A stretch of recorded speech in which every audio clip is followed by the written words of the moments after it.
Ahoj všichni, vítám vás tady dneska u tohohle z toho videa. Moje jméno je Lukáš a společně se podíváme na ten krásný model vzduchovky od společnosti Umarex. Jdeme na to.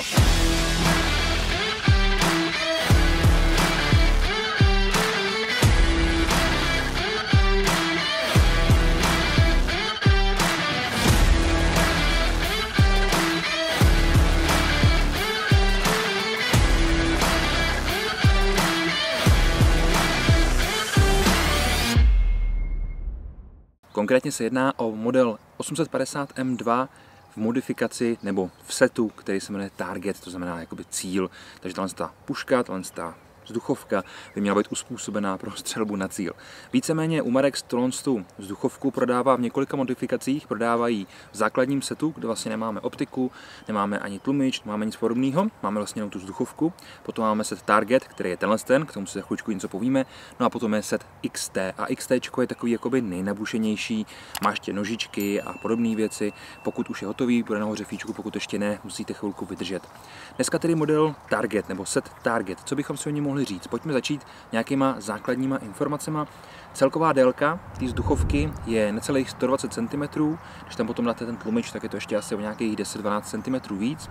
Hmotnost jsou úctyhodný 4 kg, to je opravdu těžká vzduchovka, nicméně máme tady spoustu věcí, o kterých si za chvíličku povíme, které nám samozřejmě přidávají tu váhu, ale za mě tady nejsou vůbec ke škodě. Délka hlavně je 23,6 palců, je to 60 cm dlouhá hlaveň, což samozřejmě je super, jelikož potřebujeme dobrý výkon a potřebujeme dobrou přesnost od takovéhle vzduchovky a samozřejmě i cena je přes 13 000, někde ke 14 000, 13,5, 13,200, 13,700, zkrátka záleží, když se na to video koukáte.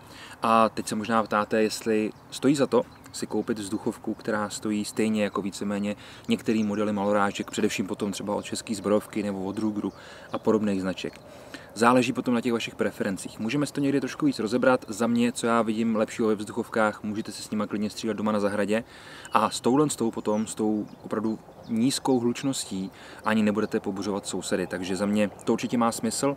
Má to operativu podobnou nebo stejnou, jako mají třeba právě ty kulovnice nebo malorážky. Takže vy si vlastně pomocí téhle pušky můžete trénovat spouštění a fungování s potom ostrýma zbraněma, s kterýma potom můžete střílet na střelnici. Takže tady za mě to určitě to opodstatnění má, potom záleží, jestli se najdete v téhle nebo v trošku jiném modelu, anebo třeba v trošku jiném setu. Co se jedná o operativu téhle vzduchovky, tak je to samozřejmě COčková vzduchovka. Fungujeme tady na 88 gramový náplně, za chvíličku si k tomu zase něco řekneme, a funguje na principu toho opakovacího mechanismu, který potom využívá 8raný rotační zásobník, což je za mě super. Máte 8 ran a můžete si jen tak s tím blbnout, střílet si s tím na terč, sestřelovat si plechovky na vzdálenost 50-60 metrů úplně v pohodě. Dá se to s tím, dneska se to taky ukážeme. A co se týče potom toho mýho názoru na tu vzduchovku, ještě dřív, než se potom přesuneme k nějakým těm věcem, který třeba k tomu dostaneme, tak je to opravdu moc pěkně zpracovaný. Ten pocit z toho, když to držíte v ruce, je velice příjemný, ten plast je velice příjemný.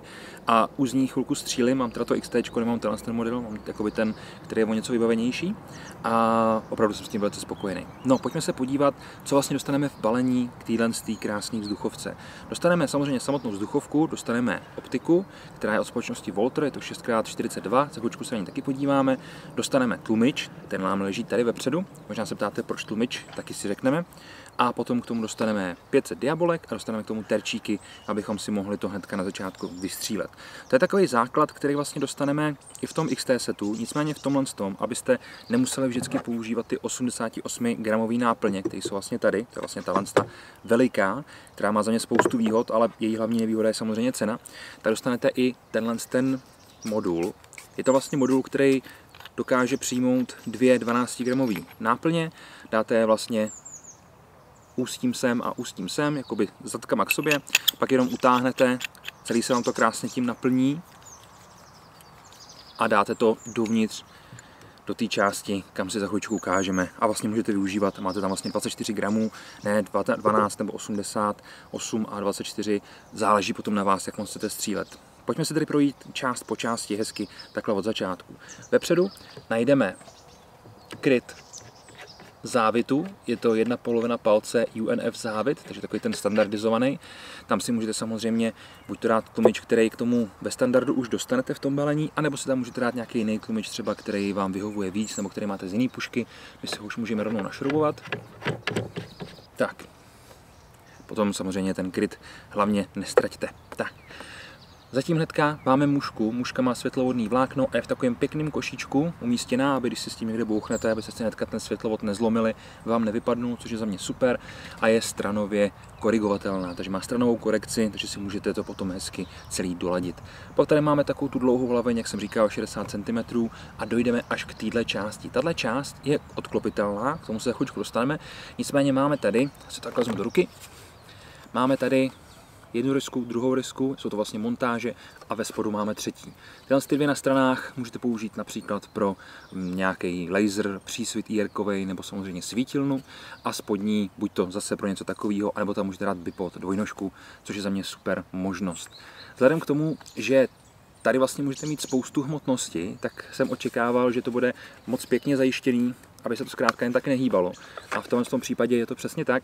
Ve spodu máte potom tlačítko, který zmáčknete, tak jste schopný vytáhnout tuhle přední část takhle pěkně směrem dopředu. Opravdu hezky to na tom sedí, tady máme takový vybrání, vepředu háček, takže vám ani nepřijde, že byste to mělo dát oddělit, ale oddělíte to naprosto parádně, takže za mě v pohodě. A pod tím máte právě prostor pro umístění té 88 gramové nádržky, a nebo si tam můžete dát, jak jsem říkal, už vlastně tuhle na ty dvě 12 gramový, což je za mě skvělá alternativa, ne každý chce využívat tyhle. Pokud chcete slyšet takový můj názor na ty 88 gramový, za mě je to mnohem lepší, pak se to takhle hezky zacvakne, za mě super. Za mě je to mnohem lepší, jelikož vy jste vlastně schopný vystřílet třeba 200-250 ran se stejným výkonem a nemusíte to vůbec řešit a přece jenom tahle vzduchovka je dělána na to, abyste opravdu si mohli někde lehnout a vystřílet si v klidu 50 ran, pak si s někým třeba dát si někde nějaký závod na nějaký rodinný oslavě, nebo samozřejmě si s tím zatrénovat a nechcete furt myslet na to, že už se musíte mít ty 12 gramovky a furt to měnit, takže tady v tomhle případě úplně v pohodě si to můžete tam nasadit a víte, že 200 ran máte klid, což je za mě velká výhoda. Potom, co bych dál řekl rád, tak je vlastně tahle pažba. Je vyrobená z polymeru a má krásnou ergonomii, krásnou anatomii té výroby. Vepředu máme hezký drážkování, pěkný stipling, takže to na tom krásně sedí, hezky se to drží. Dál potom tady to máme zúžený, takže v tom případě si to můžete pěkně chytit rukou, opravdu hezky sedí v té ruce. Dál potom samozřejmě zase na té pažbičce máme opět krásný drážkování, takže se nám to hezky drží. No a pažba je tvarovaná krásně a může se používat pro leváky i pro praváky. Ten spoušťák už potom, nebo ten přebíjecí mechanismus už potom není pro praváky, pro leváky, ale tu pažbu jako takovou může využívat klidně i leváci, což je za mě taky takový dobrý znamení. Tedy ergonomie, anatomie, moc hezky udělaná a ten polymer je velice příjemný. Fakt se krásně drží, není nějak kluský, má hezký odpor. Za mě tady v tomhle případě není úplně co vytknout. Když půjdeme dál, narazíme na 11 mm drážku na umístění toho puškohledu. Puškohled, jak jsem říkal, od společnosti Walther 6x42, to znamená 6násobný zvětšení. 42 je potom průměr toho objektivu, takže takovej, řekl bych, poměrně dobrý objektiv, hezky se skrz něj kouká, není tam žádný mazání, nejsou tam žádný odlesky, opravdu za mě poměrně kvalitní k tomu, že to je vlastně už k tomu daný, že to je v tom setu. Samozřejmě si tam můžete dát jakýkoliv jiný, můžete tam dát nějakou 24, 50x50, něco takového, abyste viděli trošku líp třeba na ten terč, aby vám to trošku zlepšilo ty vaše schopnosti nebo tu vaši střelbu jako takovou. Nicméně tady vepředu máme samozřejmě korekci paralaxy, abychom si to mohli zkrátka upravit na tu vzdálenost, na kterou budeme střílet. Ta je od nějakých minima, což může být třeba 5 metrů, až po nekonečno, takže máme 150, 300 a nekonečno, takový standard víceméně.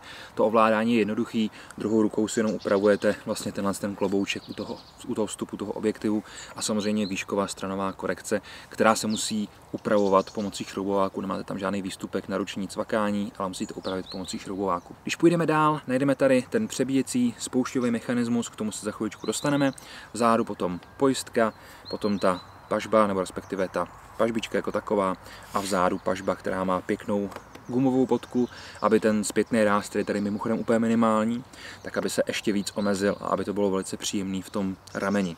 Co jsem ještě nezmínil v tom balení, tak vy dostanete vlastně takovouhle jakoby nástavbu na tu lícnici, já se to tady s proměrtím sundám. Sundání není žádný problém, jenom z toho úhlu to zkrátka jde špatně. K čemu je to dobrý? V okamžiku, kdy využíváte ty mechanické měřidla, mimochodem asi jsem nezmínil hledí, hledí je výškově nastavitelný a taky má světlovody, takže červený vepředu, 2 zelený vzadu, krásně se skrz to míří, což je za mě taky dobrý. A když budete chtít využívat tyhle mechanické měřidla, tak je máte posazený trošku níž než ten puškohled, takže potřebujete nízkou lícnici. V tomhle případě využíváte takhle, pak chcete využívat zase ten puškohled, cvaknete a hotovo. Máte to o nějaké 1,5-2 cm vejš a krásně se skrz to míří. Tak, to je za mě takový ten základní popis pěkně od předu až do zádu. Pojďme si podívat trošičku blíž na ten spoušťový mechanismus. Já si k tomu sednu, abyste viděli a rovnou z toho můžeme vypálit i pár ran. No, posadil jsem se trošku blíž, abychom tady viděli nějaké základní věci. V této části je teda komplet ten ovládací mechanismus téhle vzduchovky. Co jsem nezmínil, je ráže, je to samozřejmě 4,5 a síla nebo energie té vzduchovky je do 16 joulů. Vyrábí se ještě do 7,5, to mi přijde jako taková dětská hra, nicméně v tomhle případě 16 joulů je úplně super. Ono, když to pak spočítáte, tak ústěvá rychlost je do 240 metrů za sekundu, takže jako ten maximální energie může být kolem 13-14 joulů, něco takového, což je za mě ale furt dobrý a s tou vzduchovkou můžete úplně v pohodě střílet na 30-35 metrů, dneska budeme střílet na 30, ale střílel jsem s ní i na nějakých 80, samozřejmě tam už to potom nemá tolik energie, protože ta energie nám klesá po té cestě, ale i tak se dá s tím střílet poměrně obstojně. Takže co by nás tady mělo zajímat? Máme tady standardní kliku závěru, s kterou fungujeme jako u malorážek, nahoru, dozadu, dopředu a dolů. Zajištěno, můžu střílet. Dole potom máme ten ovladač, to je vlastně taková záchytka toho zásobníku. Když chceme vyndat zásobník, musíme to stáhnout až do zádu. Teď je vidět, krásně se nám zajistila automaticky ta pojistka a můžeme dát tu zádržku směrem do zádu a vytáhnout ten zásobník. Zásobník na 8 ran, vyrobený z hliníku, což je super. Máme tady vlastně těch 8 otvorů a uvnitř je taková gumička, která to tam krásně drží, takže to nabíjení je za mě úplně jednoduchý. Opravdu to můžete nabíjet i jednou rukou, což je za mě super. Samozřejmě můžete používat jakýkoliv pelety. V tomhle případě mám tady takovýhle s tou špičkou, které jsou spíš jakoby lovecký, ale můžete tam dát targety nebo cokoliv dalšího, jenom to tam vlastně vložíte. Tak to rukou za to zajistíte, dejme tomu, a krásně to tam v tom drží a ani nám to nevypadne, což je super. Já osobně vidím velkou výhodu v tom, že máme teda vlastně ten 8ranný zásobník, nemusíme to po každý raně přebíjet a to nabíjení je fakt hrozně jednoduchý, zvládne to úplně každý, jak jsem říkal sám, jednou rukou klidně. Zároveň nemůžeme nikdy splíst, jakým způsobem se tam vlastně mají ty pelety do toho dávat, jelikož tam máme nahoře šipku, což je super, jelikož nám to vždycky jakoby poradí, jakým směrem to tam vnitř máme dát a zároveň to vložení zpátky je taky úplně jednoduchý, jelikož vy máte vlastně vzadu ten otočný mechanismus, to ozubený kolo, jakoby, a to můžete dát vždycky jenom jedním směrem, takže to tam jenom dáte, vložíte, krásně se to takhle zacvakne a následně můžete už nabíjet. Nyní jsou dvě možnosti, buď to můžu zajistit jenom ten zásobník posunutím té zádržky dopředu, anebo můžu posunout celý závěr dopředu, tím se mi zasune i ta zádržka a zároveň i nabije do komory jedna peleta, jedna ta diabolka.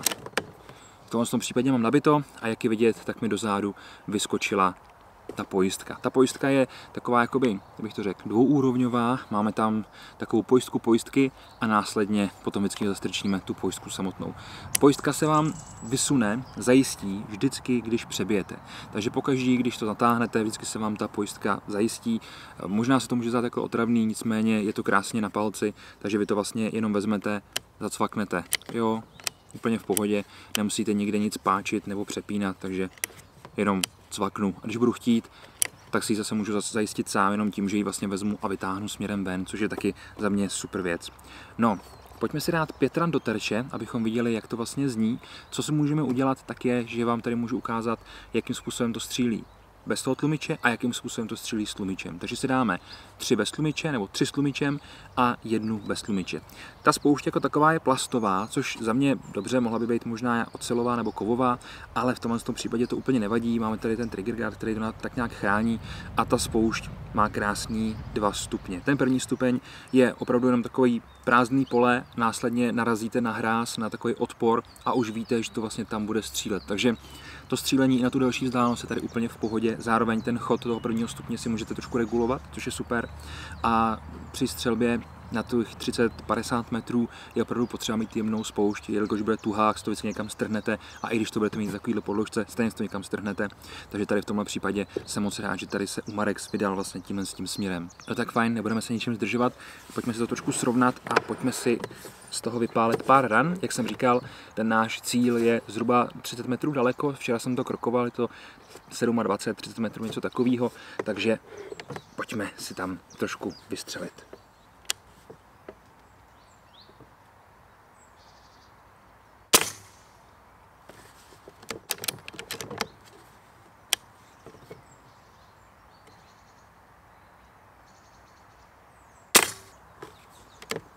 Jak je vidět, teď to natáhnu dozadu. Zase mi vyskočila ta pojistka. Tak, dali jsme se 3 rány, teď sundám ten tlumič, aby se slyšeli, jak to vlastně zní bez toho.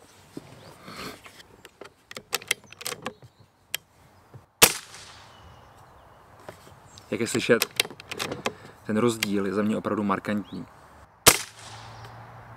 No, máme 5 ran, tu poslední nám odnes vítr, ale teda zle, jelikož dneska trošičku fouká a pojďme se na to podívat a řekneme si nějaký výchozí rezumé vlastně pro tu pušku jako takovou. Takže máme tady za mě poměrně pěknou grupu uprostřed, točí se nám to kolem té 10, 9, jednu jsme vytáhli až úplně nahoru, to samozřejmě nejspíš bude tím, že ten spoušťák nemám úplně tolik v ruce a tady na té jedničce to nám odnes vítr, fouká nám dneska zprava, takže nám to stáhnu docela dost doleva. Což za mě není úplně problém, vždycky jde o to, že ta většina je takhle pohromadě a věřím, že kdybych, nebo až z toho budu mít nastříleno ještě trošku víc a maličko více zžiju s tím spoušťákem, tak to bude ještě o trošku lepší. No přátelé, co si k téhle pušce říct? Za mě je to opravdu moc pěkný výrobek, je to hezky udělaný, pěkně se to chová, ta střelba z toho je naprosto parádní, jako z každý jiný takovýhle pušky, vzduchovky, víceméně malorážky, jak jsem říkal, je to hodně obdobný. Ta cena je za mě jediný parametr, který lidi může odradit, ale vzhledem k té tichosti, k tomu nízkému zpětnému nebo nulovému zpětnému rázu, díky kterému se toho nebudou bát ani děti, když samozřejmě ve vašem dozoru z toho budou střílet u vás někde na zahradě a tak dál, tak za mě je to úplně v pohodě. Za mě je to zbraň kategorie D, to jsem na začátku nezmínil, takže 18+, bez jakýkoliv registrace, jelikož to je do 16 joulů a ten smysl je tady naprosto jasný. Nějaký střílení na zahradě, nějaký závody na zahradě, trénink na ostré pušky a tak dále. Za mě moc pěkná věc, víceméně to nemusíte splňovat ani zbrojní průkaz, nic takového, takže tady v tom fakt nevidím žádný problém. Přátelé, děkuju moc, tohle to byla 850 M2 v modifikaci Target od společnosti Umarex u nás na kanále Top Army Shopu. Ještě jednou, já jsem Lukáš a vy se mějte krásně, takže někdy příště. Ahoj.